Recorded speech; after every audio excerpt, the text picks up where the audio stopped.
அண்மை செய்தி. அதிமுக பொதுச் செயலாளர் எடப்பாடி பழனிசாமியின் சுற்றுப்பயணத்தில் மாற்றம் செய்யப்பட்டிருப்பதாக தகவல் கிடைக்கப்பட்டிருக்கிறது. நாளை மற்றும் நாளை மறுநாள் நடக்க இருந்த சுற்றுப்பயணம் மாற்றி வைக்கப்படுவதாகவும் அறிவிப்பு வெளியாக இருக்கிறது. கூடுதல் விவரங்களோடு இணைகிறார் எமது செய்தியாளர் லதா. லதா, வணக்கம். விரிவான விவரங்கள். வணக்கம். மக்களை காப்போம், தமிழகத்தை மீட்போம் சுற்றுப்பயணத்தை அதிமுக பொதுச் செயலாளர் எடப்பாடி பழனிசாமி மேற்கொண்டு வரும் நிலையில் 5ஆம் கட்ட சுற்றுப்பயணத்தை இன்றைய தினம் நாமக்கல்லில் தொடங்க இருக்கிறார். இதற்கிடையே நாளை மற்றும் நாளை மறுநாள் நடக்க இருக்கக்கூடிய அந்த சுற்றுப்பயணத்தில் மாற்றம் என்பது செய்யப்பட்டு இருக்கிறது.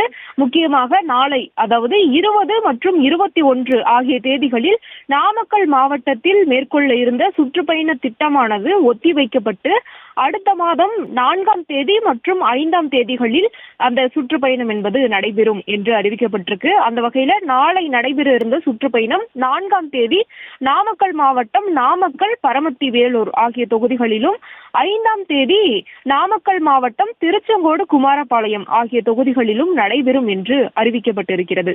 இன்றைய தினம் 5ஆம் கட்ட சுற்றுப்பயணத்தை எடப்பாடி பழனிசாமி தொடங்க இருக்கிறார். நாமக்கல் மாவட்டம் ராசிபுரம், சேந்தமங்கலம் தொகுதிகளில் இன்றைய தினம் தொடங்க இருக்கக்கூடிய நிலையில நாளை 2 நாள் நடைபெறக்கூடிய சுற்றுப்பயணம் ஒத்திவைக்கப்பட்டிருக்கு.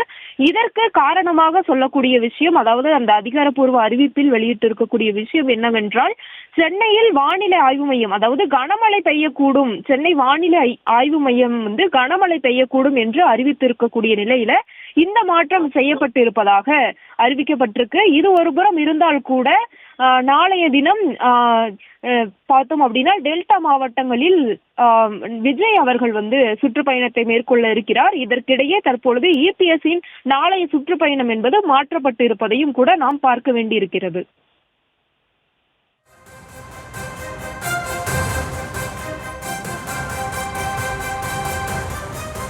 விவரங்களை வழங்கியமைக்கு நன்றி லதா.